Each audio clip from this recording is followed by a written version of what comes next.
Okoga member companies always seek to take care of the communities in which they operate, and many of our Oklahoma employees have called Texas and Louisiana home.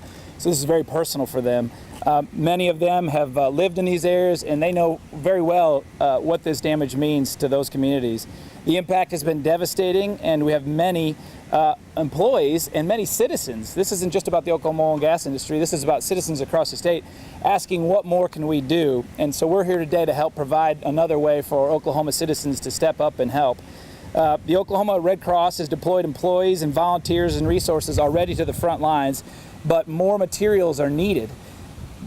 On Friday, tomorrow, 12 oil and gas field offices across the state of Oklahoma are going to act as donation centers for the goods and supplies that are needed for the Red Cross to deliver to affected areas in Texas and Louisiana.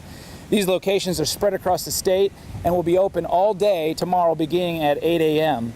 We're asking Oklahomans to bring the following donations to these locations, and these were specific requests of the Red Cross: cases of bottled water, prepackaged snacks with a long shelf life, cases preferred of those as well, hygiene products like toothpaste and shampoo, cleaning products like trash bags and bleach. To find a donation center, we've created a web page to find a location center near you. You can go to the web page at www.okoga.com/help-for-Harvey. The support that we receive and how we feel about it is almost indescribable, because an organization like American Red Cross is only as strong as our partners and our volunteers and our workforce. We wouldn't be able to do the work that we get so much credit for were it not for the giving spirit of the American public, and in particular the Oklahomans, and the corporations that we see all around us. The Oklahoma Oil and Gas Association is just yet another example of how particular industries step forward and say, we want to make a difference, not just in the work we do, but in taking care of people who are in need of care. Many of the employees that are member companies here in Oklahoma have worked in Texas, either on the Gulf Coast in the refining, or at Houston in office buildings, or Beaumont, you name it.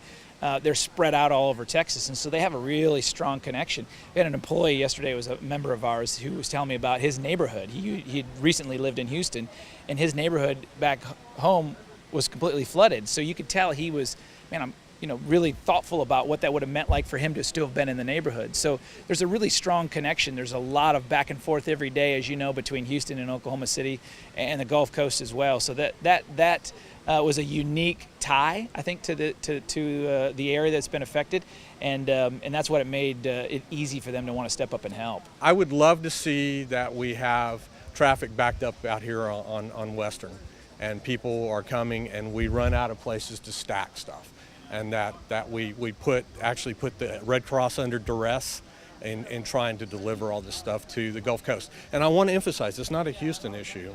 Okay, this is a Gulf Coast issue. There are people that were hit by the hurricane initially, and then there are people that are affected by the flood all the way from Corpus all the way over into Louisiana. So it's not just a Houston issue. We just moved here a couple of years ago.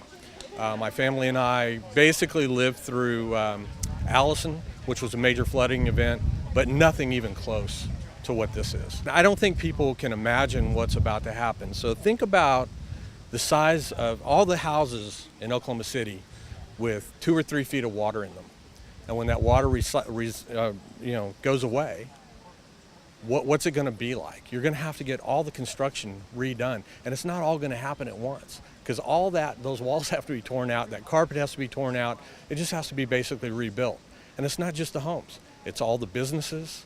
It's the grocery stores. It's the small stores that you use every day. It's the gas stations. This is a big deal, and so it tugs at my heart, because I've lived through some of this, but I've never been affected the way this is going to affect people. And I think that it's a major human event.